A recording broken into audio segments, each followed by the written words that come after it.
Hello আমার প্রিয় বন্ধুরা, কেমন আছো? তোমরা নিশ্চয়ই অনেক ভালো আছো। আমি তোমাদের ভালো রাখতেই তো প্রতিদিন নতুন নতুন গল্প নিয়ে আসি। তোমরা প্লিজ আমার চ্যানেলটি সাবস্ক্রাইব করে আমার সাথেই থেকো, কারণ আমি তোমাদেরকে সুখের সাগরে ভাসাবো। নিজের মাকে দেখে কেমন যেন একটা উত্তেজনা অনুভব করে সুজয়। সুজয় কিভাবে তার মাকে সুখ দিল সেই গল্পটি শোনাবো আজ। 2021 সালের সেপ্টেম্বর মাস। কলেজ তখন শুরু হয়েছে, কিন্তু অনলাইন ক্লাসই হচ্ছে বেশিরভাগ। পড়াশোনার অত চাপও নেই। দিনটা ছিল সোমবার। আগের দিন থেকে সুজয়ের মা বাড়িতে নেই। দুপুর 12টা নাগাদ সুজয়ের মা বাড়িতে ফিরে এলো। গা থেকে কেমন যেন একটা গন্ধ বেরোচ্ছে। সুজয়ের মা হট প্যান্ট আর ওপরে একটা কমলা রঙের টপ পরা, বোঝাই যাচ্ছে ভেতরে কিছু পড়েনি। হালকা ঘামে ভিজে যাচ্ছে গলা, ফোঁটা ফোঁটা ঘাম গড়িয়ে পড়ছে নিচের দিকে। চোখে বড় সানগ্লাস, মাথার চুলগুলো বড় করে ওপরের দিকে খোপা করে বাঁধা, তার মাঝে কিছু ব্লিচ করা হলুদ হলুদ চুল। সুজয়কে দেখে তার মা একটু হেসে বলল, কিরে, খাওয়া হয়ে গেছে? বিজলি ঠিকঠাক কাজ করছে তো? সুজয় সম্মতি জানালো। তার মা তাড়াতাড়ি বিজলিকে খাবার দেওয়ার হুকুম দিল। খাবার টেবিলে বসে সুজয়ের মা ঘোষণা করল, শোন শুভ। শুভ সুজয়ের ডাকনাম। অনেকদিন তো তুই কোথাও ঘুরতে যাসনি।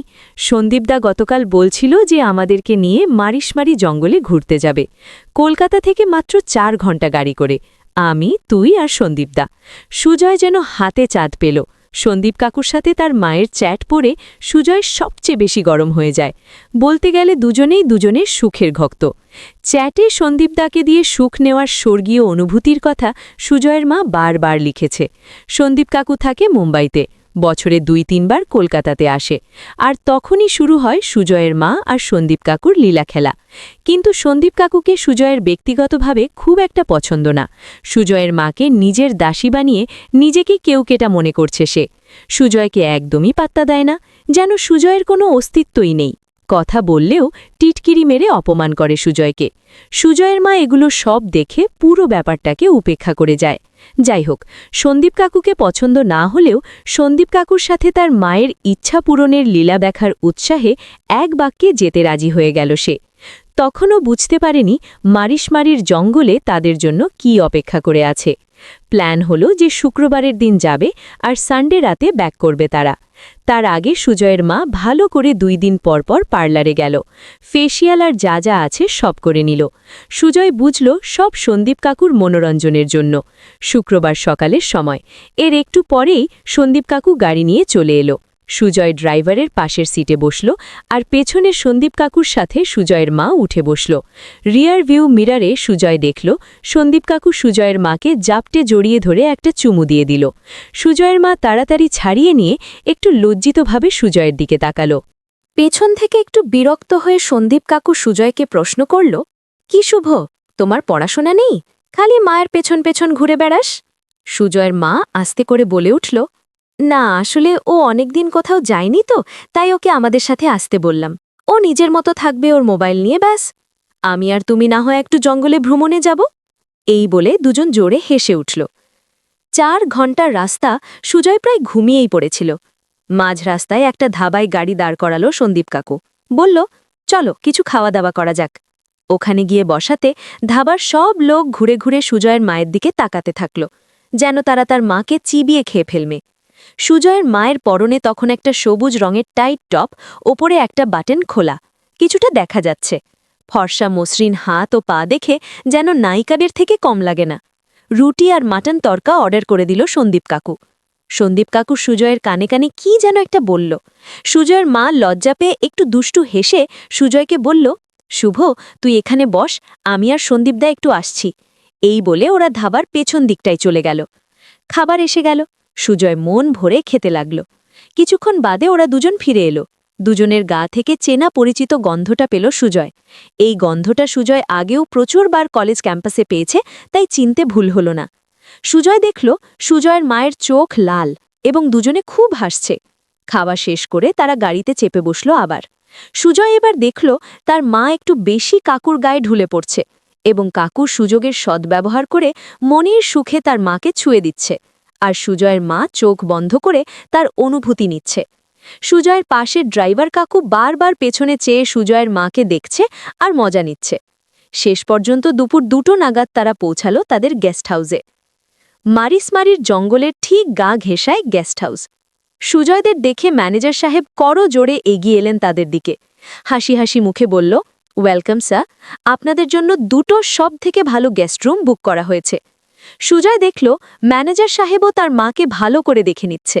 সুজয়ের মা যখন ঢুকল গেস্ট হাউসে, ম্যানেজার সাহেব আর সন্দীপ কাকু দুজনেই লালসা ভরা চোখে সুজয়ের মায়ের প্রত্যেকটা অঙ্গকে পর্যবেক্ষণ করল। সুজয়ের জন্য একটা সিঙ্গেল বেডরুম বরাদ্দ হলো, আর তার মায়ের জন্য একটা ডাবল বেডরুম। সেখানে সুজয়ের মা আর সন্দীপ কাকু থাকবে। লাগেজ সমেত সুজয়ের মা সুজয়কে তড়িঘড়ি করে তার রুমে পাঠিয়ে দিল। তারপর নিজে তাড়াতাড়ি সন্দীপ কাকুর সাথে ঘরে গিয়ে দরজা লাগিয়ে দিল। সুজয় একা একা ঘরে শুয়ে গেস্ট হাউসের ওয়াইফাই কানেক্ট করে গান শুনতে শুরু করল আর গুগলে মারিসমারি জঙ্গলের ইতিহাস সম্বন্ধে পড়তে শুরু করল। এই দীর্ঘ বৃহৎ জঙ্গলের এক বর্ণময়ী ইতিহাস। এই জঙ্গলের ঠিক মাঝখানেই একটা প্রকাণ্ড দেবী মারিসমারির মন্দির রয়েছে। সুজয় যে কখন ঘুমিয়ে পড়েছিল তা তার মনেই নেই। সুজয়ের ঘুম ভাঙলে জানালা দিয়ে বাইরে তাকিয়ে দেখে আকাশে এক বড় থালার মতো চাঁদ ঝকঝক করছে। দূর দূর পর্যন্ত তার কিরণ জঙ্গলকে আলোকিত করে এক মায়াবী পরিবেশ তৈরি করছে। সে এক অসাধারণ দৃশ্য। ঘড়িতে সন্ধে 7টা বাজে। রুম থেকে বেরিয়ে সুজয় তার মা আর সন্দীপ কাকুর রুমের দিকে এগিয়ে গেল গুটি গুটি পায়ে। ভেতরে হাসির কলরল। সুজয় আস্তে আস্তে দরজায় নক করল। ভেতরে হাসি থেমে গেল। ওপর থেকে জোরে সন্দীপ কাকুর গলা এলো, কে? সুজয় বলল, কাকু আমি শুভ। সুজয় কাকুর গলা পেল। কাকু তার মাকে বলল, যাও তোমার সোনার চাঁদ ছেলেকে নিয়ে এসো। কিছুক্ষণ বাদে দরজা খুলল সুজয়ের মা। সুজয়ের গাল টিপে জড়ানো কণ্ঠে তার মা বলে উঠল, বাবু তোমার মা এখন একটু ব্যস্ত আছে, একটু পরে এসো না। এসব দেখে সুজয় গরম হয়ে গেল। রুমে ফিরে ভালো করে নিজেকে নিজে ঠান্ডা করল। রাত 10টায় টোকা পড়ল। সুজয় খুলে দেখে সন্দীপ কাকু। সুজয়কে বলল, তাড়াতাড়ি রেডি হয়ে নাও শুভ, আমরা একটু জঙ্গলে ভ্রমণে বেরোব। তোমার মায়ের আবদারে তোমাকে নিচ্ছি। এই বলে সন্দীপ কাকু চলে গেল। সুজয় জিন্স আর একটা ফুল শর্ট পরে নিল। দেখল তার মা রেডি হয়ে দাঁড়িয়ে আছে। পরেছে একটা সবুজ ট্রান্সপ্যারেন্টের শাড়ি, আর ভেতর দিকে বেশ সবকিছু দেখা যাচ্ছে। তারা গেট থেকে ঠিক বেরোতে যাবে, হঠাৎ তাদের কাজে বাধা দিল ম্যানেজার সাহেব। বললেন, বাবু দয়া করে বেরোবেন না, আজ কি পূর্ণিমার রাত, আজ রাতে শিবা ডাকাত তার মায়ের পূজা করবে। আপনাদের কিছু একটা হয়ে গেলে আমার চাকরি নিয়ে টানাটানি পড়বে। এই বলে ম্যানেজার তাদের হাতে পায়ে ধরতে লাগল। সন্দীপ কাকু চেঁচিয়ে জবাব দিল, দূর, রাস্তা ছাড়ো তো, আমার টাকা আমার মর্জি। এই বলে ম্যানেজারকে সরিয়ে তারা বেরিয়ে পড়ল। ধীরে সুস্থে তারা জঙ্গলের ভেতরে যাত্রা করল। চাঁদের আলোতে জঙ্গলের ঐশ্বর্য আরও বেড়ে গেছে। তারা ঘুরে ঘুরে দেখছে অনেক মনোরম দৃশ্য। সন্দীপ কাকু আর সুজয়ের মা গা ঘেঁষে ঘেঁষে হাঁটছে। এতে সুজয়ের মনে মনে বেশ গরম হয়ে যাচ্ছে। কিন্তু হঠাৎ করে শিবা ডাকাতের দল তাদের সামনে এসে পড়ল। তারা সন্দীপ কাকুকে ধরে নিয়ে গেল। তাদের দেবী নাকি মহিলা পছন্দ করে না, তাই তারা সুজয়ের মাকে ছেড়ে তারা সন্দীপ কাকুকে নিয়ে গেল। সুজয় তার মাকে নিয়ে তাড়াতাড়ি সেখান থেকে পালালো। তারপর সুজয় আর তার মা তাদের গেস্ট হাউসে চলে আসলো। তার মা খুব ভয় পেয়েছে, তাই সুজয়কে জড়িয়ে ধরে আছে। সুজয়ের মায়ের ছোঁয়া পেয়ে কেমন যেন গরম হতে শুরু করল সে। সুজয় মনে মনে ভাবছে এটাই সুযোগ তার মায়ের সাথে নিজের ইচ্ছা পূরণ করার। সুজয় তার মায়ের ওই দুটোর দিকে হাত বাড়িয়ে দিল। সুজয়ের ছোঁয়া পেয়ে তার মা বুঝতে পারল সুজয় আসলে কি চাচ্ছে, তাই সে আর সুজয়কে বাধা দিল না। সুজয়ের ছোঁয়াতে তারও ভালো লাগছে, তাই তারা দুজনেই শুরু করে দিল তাদের মনের ইচ্ছা পূরণ। সুজয়ের কাছ থেকে তার মা অনেক সুখ পেয়েছে, তাই সুজয়কে বলল, তোর যখনই মন চাইবে আমাকে বলবি, আমি তোর মনের ইচ্ছা পূরণ করে দিব। তো আমার ভালোবাসার বন্ধুরা, কেমন লাগলো আজকের গল্পটি? এমনই সব মজার গল্প পেতে আমার চ্যানেলটি সাবস্ক্রাইব করে আমার পাশেই থেকো। দেখা হচ্ছে নতুন কোনো গল্পে। তোমরা সবাই ভালো থেকো। Bye bye.